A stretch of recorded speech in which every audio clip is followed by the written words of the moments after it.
Omnisport avec Decathlon pour rester au cœur de l'actualité sportive locale.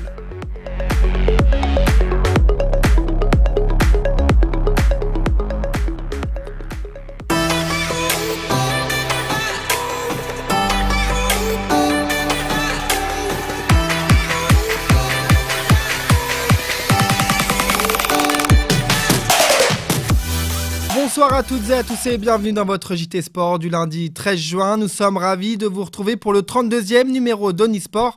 Au programme du basket, forcément, on va longuement revenir sur le sacre du Stade Rochelais Basket. Un mot de rugby avec la défaite des hommes de Ronan Nogara. Et enfin, un grand format cette semaine sur le paddle. Vous allez découvrir cette discipline en fin de journal. C'est parti pour le récap du week-end. On ouvre ce journal avec les basketteurs du Stade Rochelais. Et oui, ils l'ont fait, La Rochelle est en Pro B. Explosion de joie et envahissement du terrain. Le capitaine Arnaud Tinan et toute sa bande sont champions des playoffs de National 1. Ils disposent facilement de Mulhouse 81-65 à la faveur d'un match maîtrisé et sans être réellement inquiétés. Les hommes de François Sens ont réalisé une prestation sérieuse. Froid mentalement et solidaire collectivement, les Maritimes auraient pu être pris par l'enjeu de ces 40 minutes. Mais pas du tout, et bien au contraire, ils ont fait, comme on dit, le job. Charles Kloboukov est un président forcément heureux. Première année en tant que président et déjà un premier titre, on l'écoute. Oui, 26 ans après, on y revient, c'est chouette. Et les clubs ont montré quand même que La Rochelle mérite un club de basket au plus haut niveau. Voilà, ils se sont défoncés comme des rugbyman, ils ont tout donné. Il y a du cœur, il y a de la stratégie, il y a de la tactique et il y a le public derrière, ça pousse très fort. C'est génial. Moi, je suis juste au gris-gris qui porte bonheur. Et cela faisait depuis 1988 que le basket Rochelais n'avait plus vu la Pro B. C'est désormais chose faite et dans la droite lignée des rugbyman, les basketteurs décrochent un exploit historique pour le club et pour toute la cité portuaire. Quel bonheur! Première année de présidence, première montée, vous pouvez pas rêver mieux, mais c'est un projet collectif. Il y a plein de partenaires avec nous, il y a des administrateurs, il y a Rhinos, il y a Watson, on a fait tous ensemble avec Émeric Janot, avec François Sens. C'est vraiment le sport co, c'est génial pour ça.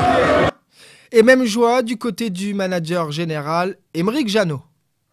Je ne sais pas s'il y a un mot qui définit notre fin de saison, cette émotion qu'il peut y avoir ce soir. C'est le travail de tout le monde, c'est la collaboration de tout le monde, les joueurs, le staff, tout le monde, le public, le club. Et ouais, on voulait, c'était un objectif, on l'a dès ce soir. C'est juste magique, c'est le sport qui donne ces émotions et on en profite vraiment pleinement ce soir. Et en début de saison, Émeric confiait que la montée en Pro B était un projet qui devait durer entre 3 et 5 ans. C'est finalement arrivé un peu plus tôt que prévu. Ouais, et bien sûr que c'est un projet. Après, chaque année, on veut jouer la montée. Chaque année, on veut construire l'équipe qui puisse être compétitive pour jouer la montée. Et c'est ce qu'on a fait. Et tout s'est aligné cette année pour que ça nous corresponde et qu'on aille au bout. Un état d'esprit incroyable de la part des joueurs, du staff. Et ils ont créé une dynamique exceptionnelle. Et voilà, ça porte un club, ça porte un public. Et quand on partage ça avec les gens, c'est encore mieux. Ancien joueur de l'équipe de France et champion de France avec Strasbourg et Lyon-Villeurbanne. Les chaudes ambiances, ça le connaît, mais cette ferveur jaune et noire est particulière pour lui. Ah, c'est incroyable, c'est ce qu'il peut y avoir autour du Stade Rochelais, voilà, vraiment cette union qu'il peut y avoir du public. On l'a vu avec le rugby, on le voit avec le basket, on le voit sous cet angle d'un club extraordinaire et bien on va continuer, on va avancer. C'est vrai que ces émotions, elles sont toutes simples à vivre, mais elles sont magiques. Une victoire historique pour le club rochelais. Alors Émeric, est-ce que le basket aura aussi le droit à son bus impérial ? Je ne sais pas si on dira jusque-là, mais en tout cas on va fêter ça ce soir tous ensemble. Tout le monde pourra vivre ça avec nous et voilà, on est fiers, on est contents, on est heureux et surtout donner du plaisir aux autres, c'est juste un sentiment exceptionnel. L'an prochain, La Rochelle évoluera donc en Pro B, la deuxième division du basket français. Si pour le moment l'heure est à la fête, le manager général Rochelais sait qu'il y a du travail pour la saison prochaine. Il y a un gros chantier à faire cet été, mais on est prêt, on sera prêt pour faire une grosse saison l'année prochaine parce qu'on a envie de construire. Surtout, c'est un objectif, mais y être c'est bien. Après, il faut rester et puis continuer à avancer parce qu'on va s'en fixer d'autres encore plus grands, donc on va continuer. Un effectif qui sera en majeure partie renouvelé et un coach François Sens qui termine également un cycle avec le Stade Rochelais Basket. Il quitte La Rochelle avec un titre et pourtant personne ne croyait en eux. Et il y a eu le fameux déclic qui a permis aux Maritimes de pouvoir décrocher cette finale. Je vais parler que pour l'équipe, mais je pense qu'au mois de janvier, on nous enterrait tous, on n'était pas bon, on balbutiait un peu notre basket, il nous manquait 2-3 petites choses. Et j'en parlais avec Kiss tout à l'heure, on a eu une vraie belle semaine de travail avant Lorient. On a gagné qu'un match sur 3 à ce moment-là, mais on a senti un petit déclic et derrière on a commencé à enchaîner. Et la confiance amène de la confiance, les victoires on amène d'autant plus. Voilà, pour la plupart on va partir, mais je pense qu'on pourra partir la tête haute parce que on a fait vibrer pendant 2 mois, 3 mois cette ville de La Rochelle. On a senti une énorme ferveur aujourd'hui et depuis 3 mois, donc voilà, c'est une vraie belle fête ce soir et c'est surtout mérité parce que c'est un groupe de mecs exceptionnel. Si de nombreux joueurs vont partir cet été, le club rochelais a tout de même prolongé avant cette finale l'intérieur américain Keith Wright.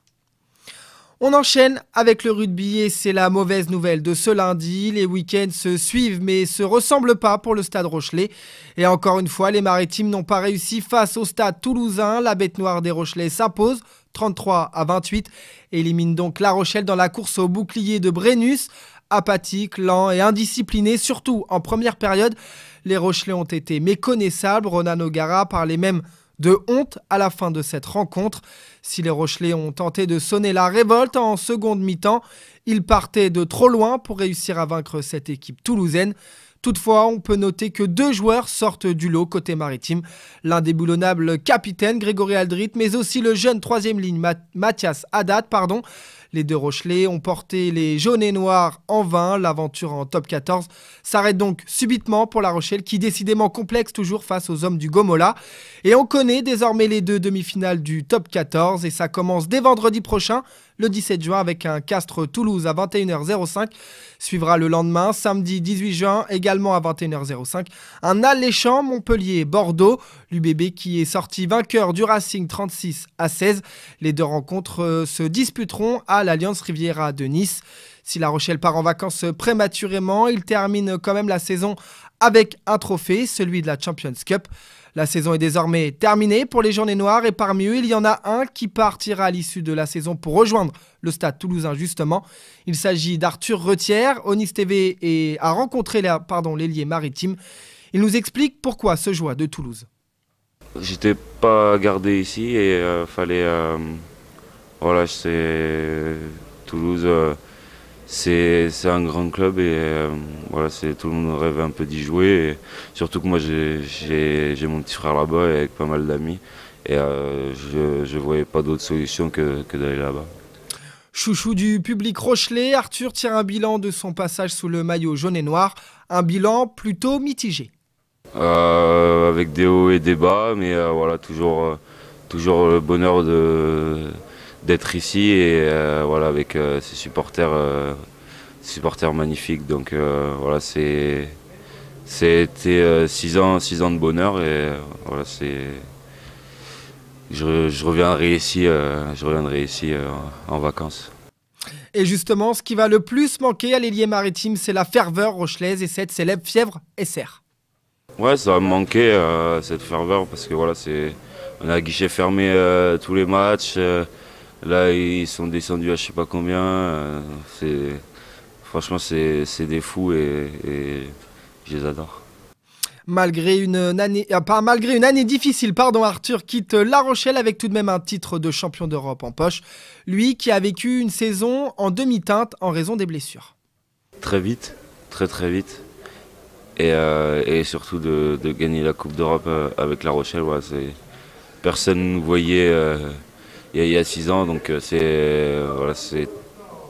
magnifique pour le club. Franchement, c'est l'année voilà, où j'ai eu une année compliquée. Et à la fin, gagner ça, on va dire que ça équilibre un peu ma saison. Et voilà, on est super heureux. Et je pense que oui, c'est la meilleure année que je vais garder. Sans transition, on continue avec les jaunes et noirs, mais c'est du côté du cyclisme qu'on se dirige maintenant. Mardi dernier, le 7 juin, le staff maritime a annoncé l'effectif qui participera au prochain Tour de France féminin pour sa toute première édition qui se déroulera du 24 au 31 juillet. 6 filles ont été sélectionnées par le manager général Jean-Christophe Barbotin et son équipe. Noémie Abgral, India Grangier, championne de France Espoir, Maëva Skiban, Séverine Hérault, Nathalie Grinzer et enfin la championne élite sud-africaine Frances van Rensburg. Une formation qui a été composée en fonction du parcours évidemment, mais également des profils de chacune. Jean-Christophe Barbotin. On a fait une équipe en fonction un petit peu de nos objectifs, mais aussi parce qu'on veut une équipe qui est de la cohésion, qui est du collectif. Et on sait que ça matche bien avec ces filles-là. Après, on a surtout des filles qui sont soit des filles d'expérience sur des épreuves longues, qui ont de la maturité. Donc ça va être pour nos deux seniors, Séverine et Nathalie.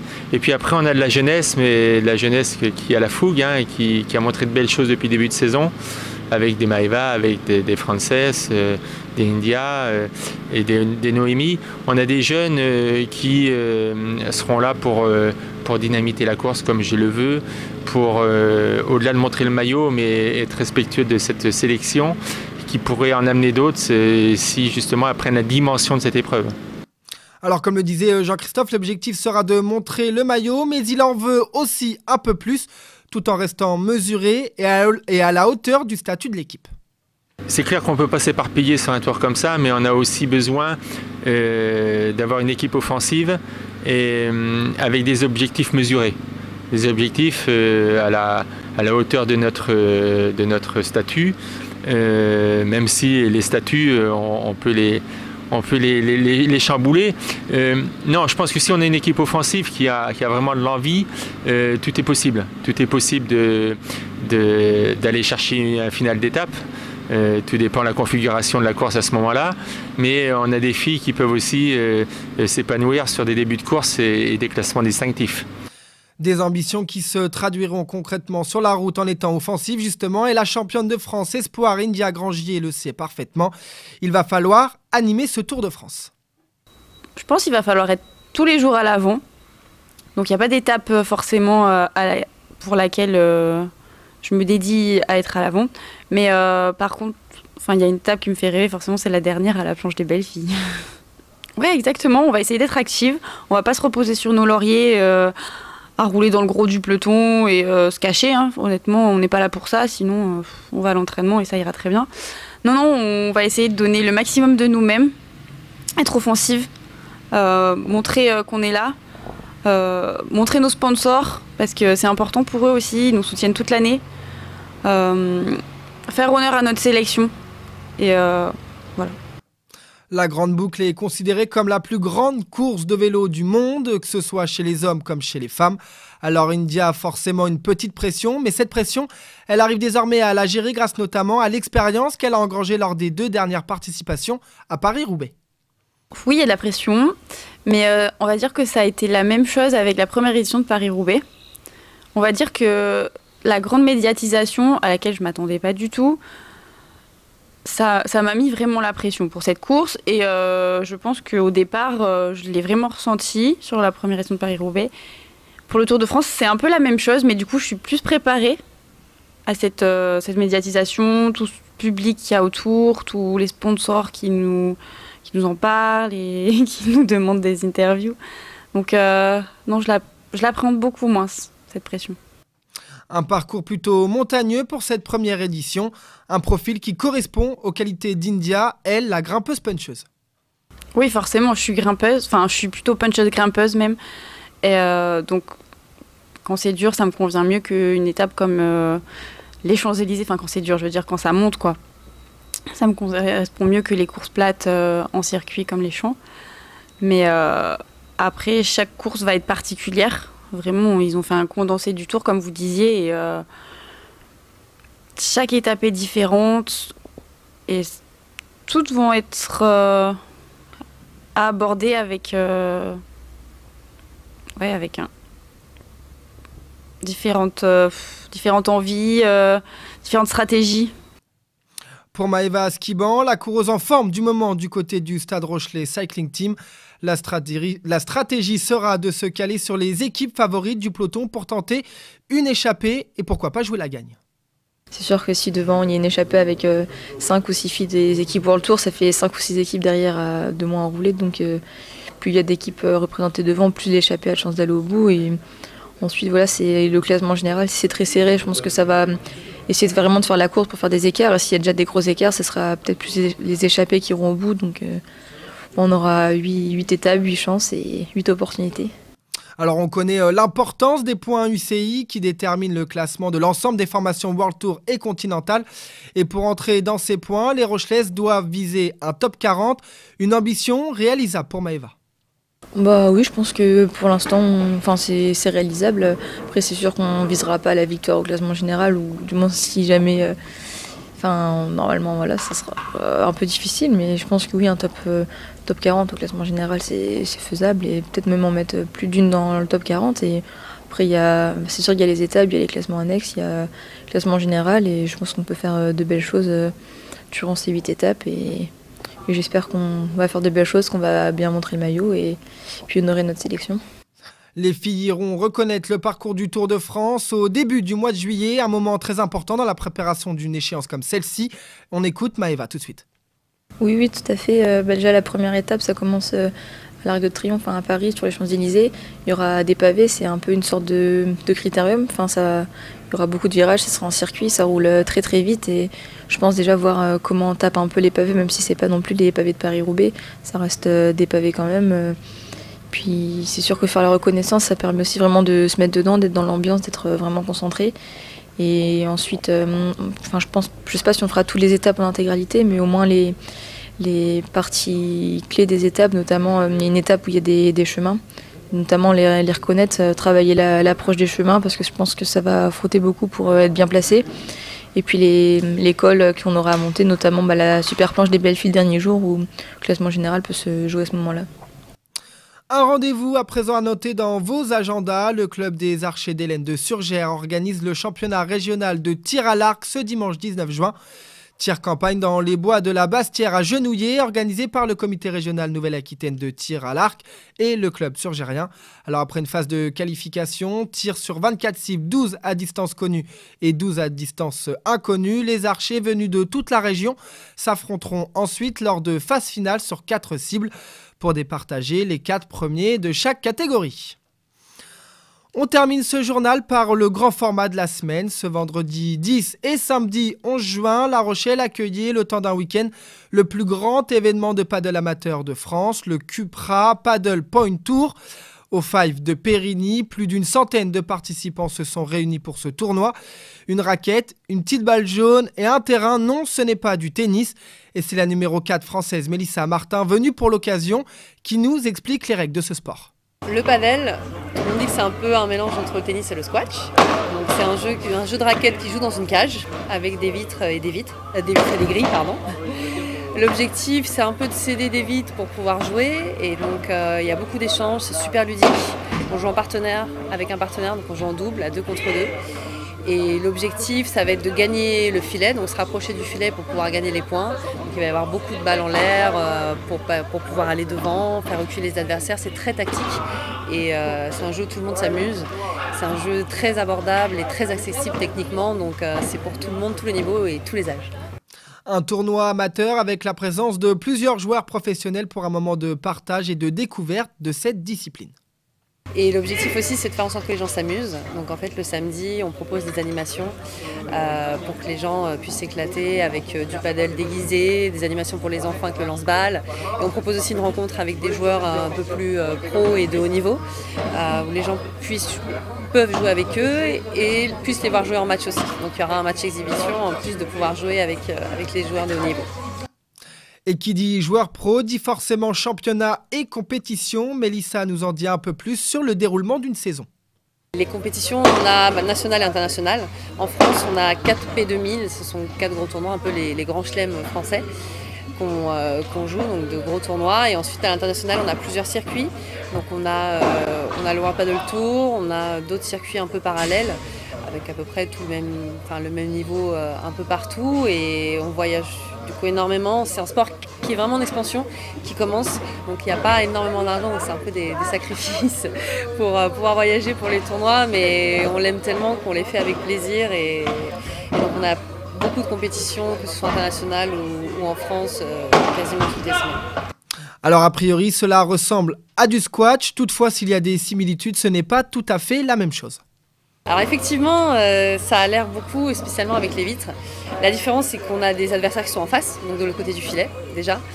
C'est la grosse différence. La balle qui se rapproche beaucoup plus d'une balle de tennis. Il y a juste un peu moins de pression qu'une balle de tennis, mais ça se rapproche beaucoup plus d'une balle de tennis que le squash. Donc ça va quand même moins vite. Ça va quand même moins vite que le squash où les échanges peuvent être plus courts.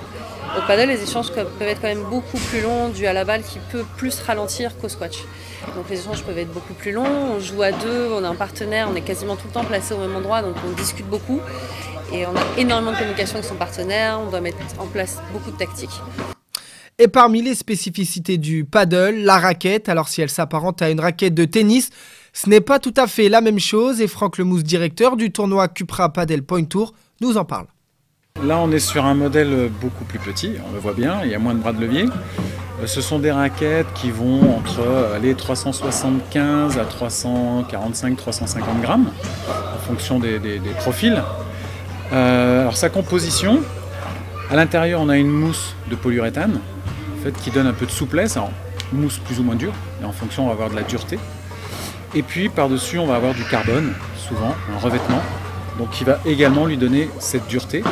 Et après, on va avoir des accroches plus ou moins importantes. Il y a des joueurs qui aiment bien quand c'est plutôt lisse, d'autres qui aiment bien quand il y a plus d'accroches pour favoriser les effets, contrôle de balle. Et voilà, après on est sur un modèle, on va dire, qui est différent du tennis, mais on peut retrouver des caractéristiques au niveau de la composition. Par contre, sa conception est totalement différente, on va être beaucoup plus large. Voilà, c'est un bras de levier très maniable. Il y a une dragonne, qu'il ne faut pas oublier d'ailleurs. On met la dragonne, on serre, parce qu'on a tendance parfois à la perdre, et grâce à la dragonne. Ça évite qu'elle aille dans le visage du joueur d'en face. Ou du partenaire, même, ça peut arriver. Ça peut arriver. Et c'est ainsi que se termine ce journal. On se quitte cette semaine sur ce grand format consacré au paddle. Nous, on se retrouve lundi prochain pour un numéro d'Onisport tout aussi passionnant, mais un peu spécial. Je vous en dis pas plus pour le moment. En attendant, portez-vous bien et merci de votre fidélité. Et je vous laisse sur ces images de joie après la victoire du Stade Rochelet Basket qui sera, je le rappelle, en Pro Bowl l'année prochaine. À lundi.